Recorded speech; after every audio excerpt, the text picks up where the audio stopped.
what we have today on the channel is something completely different than what I've been building. First, while it's still a Star Trek model kit, this is not a spaceship or a vehicle. This is more of a diorama. This is the USS Enterprise Bridge set. I'm not sure if it originally released with the listed scale, but it's now regarded to be 1/32nd scale. So not only is this different because it's a diorama, it's different than what I've been building because it's a fairly old model kit. I just finished building the newest Star Trek model kit, the 350th scale USS Grissom, and now we're going back to a model kit originally put out in 1975. I believe this would be the fourth oldest Star Trek model kit. The classic spaceship, the Klingon battlecruiser, the shuttlecraft Galileo, and then this were really the four oldest kits. Now this has been re-released a couple of times. It was re-released in 1991 under a 25th anniversary banner, and then it was re-released in 2013, and now in 2022 it's being re-released again by round two. Now I can't speak for whether any changes were made in 1991, but I believe they had improved decals for the 1991 release. But on those old releases, the model kit did not have enough walls to make the full circle around the bridge. It was kind of like the picture here where you didn't have the walls and you could look in on the bridge. Lots of people would buy two model kits and use the walls from one to complete the bridge of the other kit. When round two re-released this in 2013, they included extra wall pieces so you could build the bridge in the round. And with this new release, I know it has updated decals to really add a lot of detail to the bridge. Now, I believe that the box art on this model kit, I believe it's new. I don't believe this is any of the vintage art, but it's done in a very vintage style to match the old boxes from the old model kits. So on the front, we get a lot of pictures of the cast and the crew of the USS Enterprise, the TV show. We get an artist rendition of the bridge. We get kind of a description of the bridge, and kind of it calls out what is where. Okay, so here it's talking about the decals and kind of the different options you'll have. So we've got decals for station controls, the monitors. We get 3 view screen options. That's a classic one. A complete set of station screens. Okay, so this is one of the 3 main bridge decals, the main viewer decals. I'm interested to see what the other ones will be. One's got to be a Klingon battlecruiser, right? Okay. More shots of the cast. All right. All wall sections needed to build the Enterprise Bridge. So once again, that's a difference that they introduced in 2013. Choose from 10 characters. I believe you can choose from 10 and build up to 6. Accurate details, scope parts for Mr. Spock's science station and Mr. Sulu's navigation station. All right, and across the back. So here are the ones you can build. Kirk, Spock, McCoy, Sulu, Ensign Chekhov, Mr. Scott, Lieutenant Uhura. Okay. Over 100 accurate decals, 6 bodies with 10 different heads for multiple characters, and a 12-inch diameter. All right, and here's that decal sheet, and yep, thank goodness, a very nice shot of a Klingon battlecruiser to be on the main view screen. Of course, this TOS alien that was all over the credits, and a greenish planet. But really, lots of nice colors for all of the little consoles, for the lights around the bridge, all sorts of monitors. Yeah, definitely a lot of decals. They look great. And I think this is really what the bridge will need to really make it feel like what we saw on our TVs.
What's kind of unique about this build is you do a ton of the painting and all of the decaling before you really start gluing the main parts together.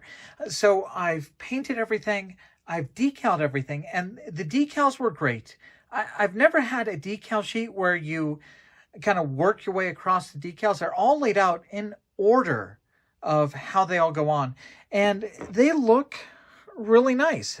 So this is the environment panel. You can see you've got the controls, you've got the view screens, you've got the screen up on top, you've got these little lights down below. I have to label each one so I can kind of keep track of which one goes where. But very nice decals.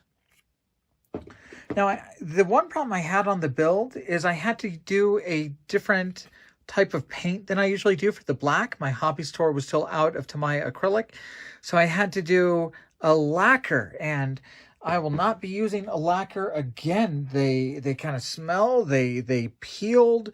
I have some decal slivering, so just not my preferred paint. But I think the results still look good. I think that the decals look great. If they'd been on my normal glossy black, you wouldn't really see some of the artifacting and silvering that you do there. But really, they show up really nicely, even on a real dark paint. So very nice consoles on those. So at this point in the build, we have all the walls painted and decaled. We've got the turbolift decaled. We've got the view screen done. And I definitely chose the Klingon battlecruiser for mine. We have our navigation console, our captain's chair, and railings, stairs, chairs. It's time now just to start gluing all of these together to actually assemble the bridge now that everything is painted and decaled. As so many things are already painted, I can't use a solvent glue, so I'll be using just normal CA super glue to attach most of these parts.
Now, I'm not really one to paint figures. I don't really do miniatures or anything.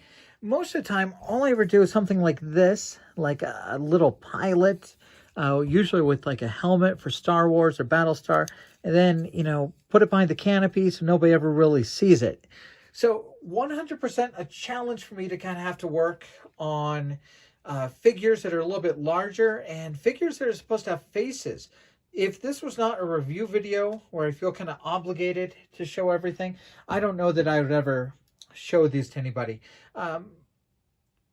There's probably 100 different videos out there that show people how to paint miniatures. This is not that video. I did my best. I threw some paint on all of these so that the bridge could be a little dressed up.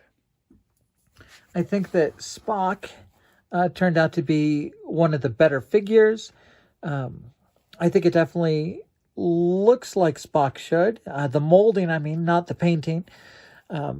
And my understanding is that most of these heads were redone with a better likeness in 2013. So here is Captain Kirk.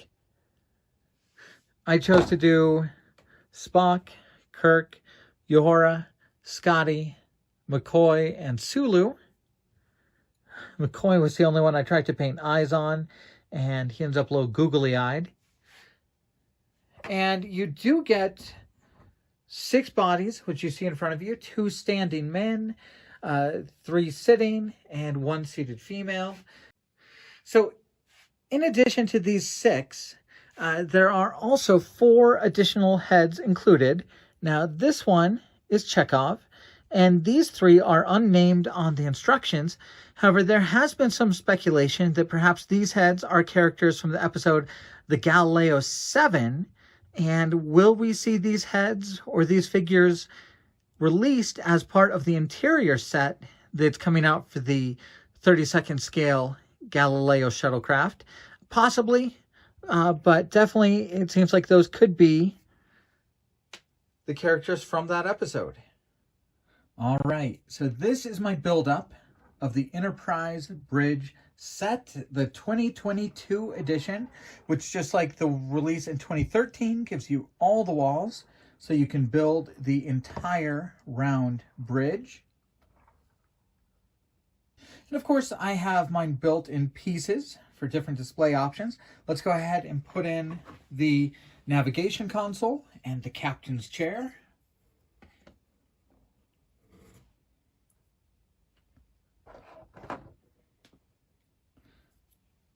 Of course, here is Captain Kirk.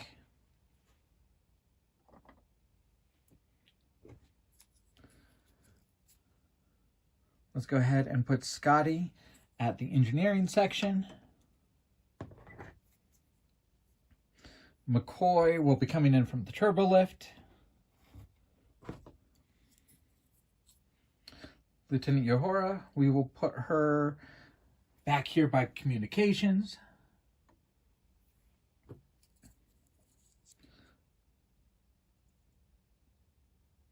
Here's Sulu. Put him at the helm.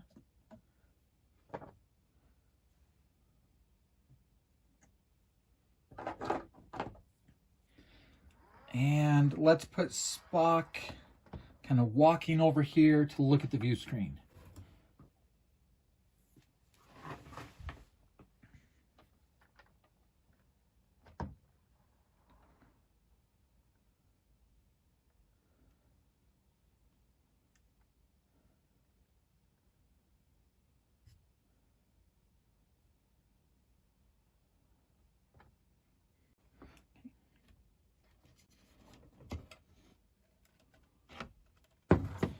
I think the appeal of this set really is that you're building a vintage Star Trek kit.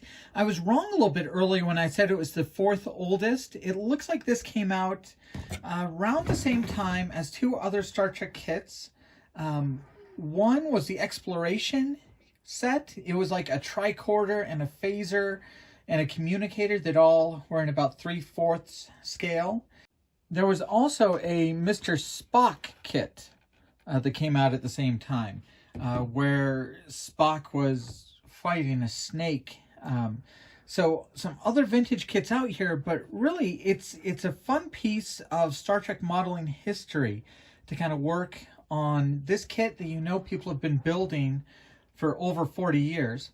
Wonderful advancements in the kit with these new decals that let you do all of the consoles and view screens. And as bad as I am at painting figures,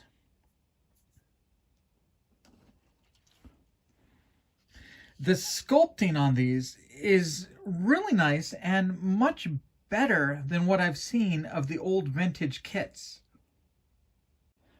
So I know there's a ton of add-ons for this model kit. A ton of replacements, a ton of ways to light it, but I think it really looks good just with an average out-of-the-box build. Oddly enough, the one thing that I would upgrade if I was going to do adjustments, and this is going to sound crazy, but I would upgrade the chairs. Those chairs are just oddly classic, and these are very simple. So that's the one thing I would upgrade if I was going to do any aftermarket pieces for this kit. I don't really think it warrants being lit. I think the decals for the consoles and view screens do a good enough job that I don't really need those lit up. But overall, it was a very nice build. It is a vintage kit, so you'll see some gaps and some other problems, but I think it builds up pretty nice. As always, thank you guys for watching the video. Thank you for following my builds. Thank you to Round 2 and AMT for letting me look at this review copy before it comes out. Thank you guys very much. We'll be back soon.